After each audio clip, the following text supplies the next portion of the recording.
Esse é o Ancapsu e nós vamos falar agora sobre o pacote de bondades do Lula, que apesar de ser um pacote de bondades, vai ferrar com o povo brasileiro. Por quê? Porque pacote de bondades leva algum dinheiro, mas principalmente leva a mais inflação, que já é o problema maior que o pessoal está sentindo hoje, a inflação dos alimentos, o preço dos alimentos subindo muito, né?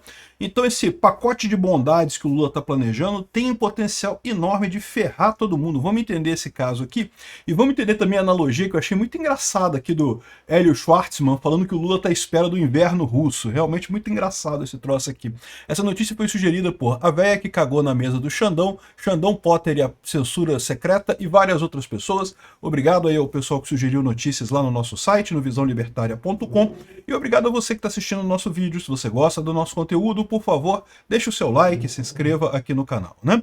Pois bem, como eu falei para vocês, o Lula tem um problema muito sério, que o principal fator que leva à perda de popularidade dele é a inflação de alimentos. A inflação está subindo, a inflação afeta muito mais os pobres do que os ricos, de forma que o pobre está se sentindo escanteado pelo governo Lula. Não viu nenhuma novidade positiva.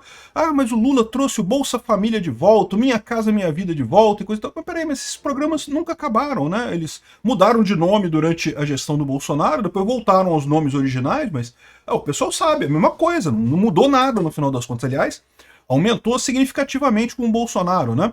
Enfim, o pobre não consegue ver nada de positivo no governo Lula, mas, por outro lado, vê coisas negativas, vê o preço da comida subindo o tempo todo, a inflação de alimentos tá firme e forte por aí, né?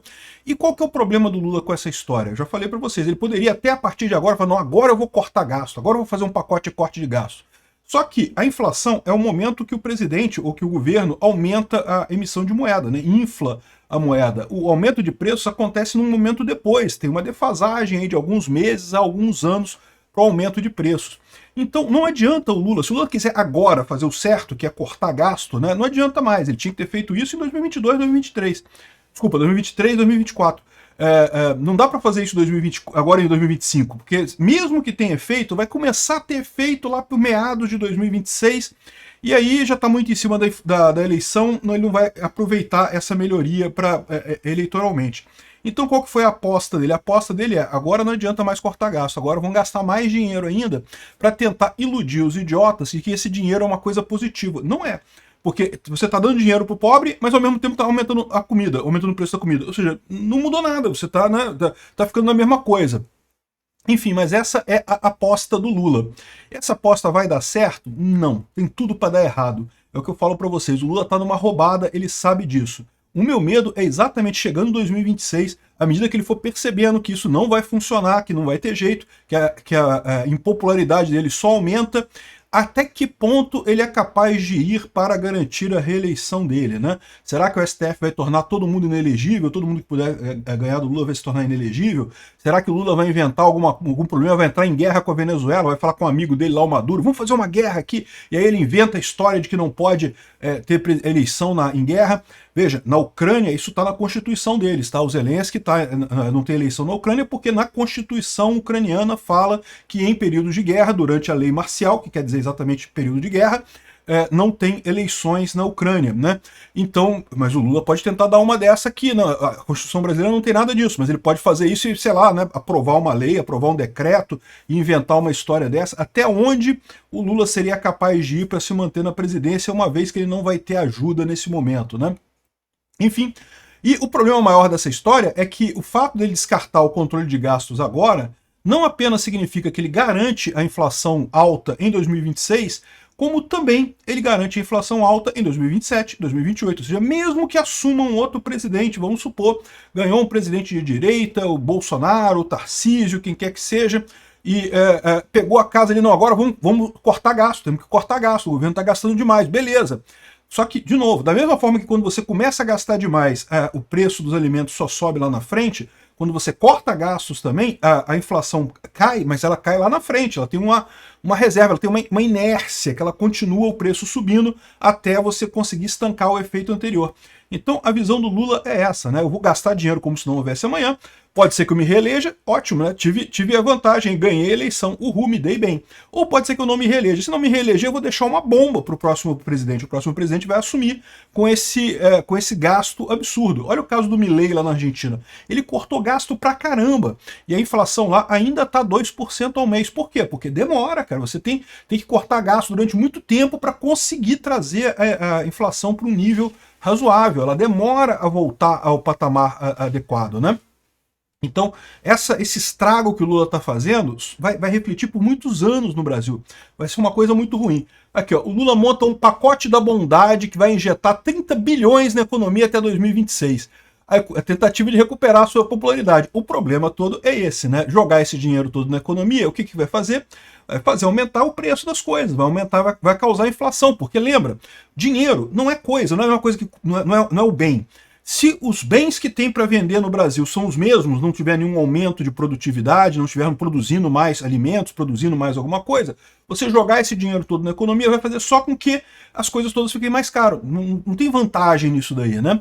E é o que os pobres estão percebendo. Todo benefício que eles recebem, Bolsa Família, não sei o que lá, aumento disso, aumento daquilo, no final das contas não adianta nada, você vai no supermercado, as coisas estão absurdamente caras e continuam aumentando de preço com muita força, né? A estratégia antagoniza com a política do Banco Central de levar os juros para reduzir o ritmo econômico.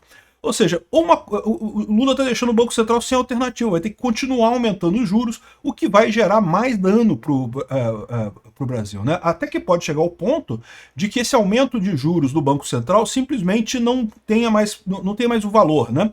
Você sabe qual que é a ideia do aumento da taxa de juros pelo Banco Central, né? Teoricamente, você incentiva as pessoas a que tem algum dinheiro a pegar esse dinheiro e poupar. Não vou gastar, não vou comprar nada com isso, vou botar e vou deixar guardado na poupança. Isso é bom porque esse dinheiro, de certa forma, ele é tirado do mercado. Você não está comprando mais nenhum bem, nenhum serviço no mercado. Então isso, teoricamente, baixa a inflação. Mas é aquele negócio, você consegue aumentando a taxa de juros, você incentiva mais gente a fazer isso, mas chega uma hora que o pessoal olha para essa taxa de juros grande demais e começa a falar assim, esse negócio não vai dar certo, não, isso não vai dar bom não. Vai desvalorizar o dinheiro, vai ter problema qualquer na bolsa, é melhor eu sair fora dessa história. É o que eles chamam de dominância fiscal. Em algum momento, aumentar mais a taxa de juros não faz mais efeito. E aí o que acontece? Nesse momento, meu amigo, a inflação vai explodir, porque hoje ela está relativamente controlada, assim, está alta, 5% ao ano é uma inflação alta, mas ela está relativamente controlada. Como eu falei, na Argentina tá 2% ao mês ainda, está muito mais alta que no Brasil, né? 2% ao mês, em 12 meses dá 24% ao ano, se for simplesmente essa taxa anualizada. Então, o Brasil ainda está muito melhor que a Argentina em inflação, mas por quê? Porque justamente o Brasil ainda consegue dominar através dos juros. Chega um momento, isso aconteceu com a Argentina, que simplesmente o governo não consegue mais. Aí, meu amigo, é um abraço. A inflação explode, né? E isso vai acontecer antes de 2026 ou depois de 2026? Esse que é o grande problema, esse que é o grande risco que existe de deixar esse maluco continuar com essa trajetória suicida, né? O mais engraçado desse caso aqui do Hélio Schwartzman, né, que é bem engraçado. O que ele fala aqui é uma brincadeira, tá? Não é um caso que aconteceu de verdade, mas ilustra bem a história. Ele fala aqui, ó, uma piada de 73, né? Na Guerra do Yom Kippur, vocês sabem, foi uma guerra do Egito e da Síria contra Israel, lá em 1973, e em determinado momento o Israel começou a avançar com os tanques em direção ao Cairo, né? Tomou a Península do Sinai, já tinha tomado a Península do Sinai na época da Guerra dos 6 Dias, mas continuou avançando mais ainda, e uma coluna de tanques judeus estava andando em direção ao Cairo, e aí preocupados os egípcios pediram conselho aos russos. Como é que a gente faz, né? Vocês aí na Rússia que conseguem impedir invasões, né? Ganharam do Napoleão, né? Ganharam do Hitler na Segunda Guerra, né? Aí Moscou fala assim, não, recuem para a capital. Eles recuaram, mas não funcionou, né? Perguntaram de novo, como é que a gente faz? Recuar de novo? Pô, os israelenses já estão aqui nas portas da capital aqui do Cairo, né? Ligaram de novo e aí os soviéticos explicaram para eles, não, agora vocês esperam o inverno. Entenderam a piada, né? Porque, na verdade, o que derrotou Napoleão e também o Hitler na Segunda Guerra não foi propriamente o exército russo, foi o inverno russo, que é muito rigoroso. Esse pessoal resolveu avançar no auge do inverno. Os russos podem não ser um bom exército, mas estão acostumados a lutar no frio, e aí, né, ferraram com o pessoal do Ocidente ali, né? O problema é que, lógico, né, o Egito não é a Rússia, né? O inverno no Egito é até fresquinho lá no inverno, eu tive lá no inverno, mas é no máximo fresquinho. Já teve até neve nas pirâmides, não sei se vocês sabem, de vez em quando, assim, de vez em quando tem um dia que neva lá, que cai neve nas pirâmides, mas é bem raro. Enfim, não é a mesma coisa que o inverno de Moscou, né? Aqui, ó, a minha impressão é que o Lula pensa como Estado-Maior soviético, adota a estratégia, algo que já funcionou no passado.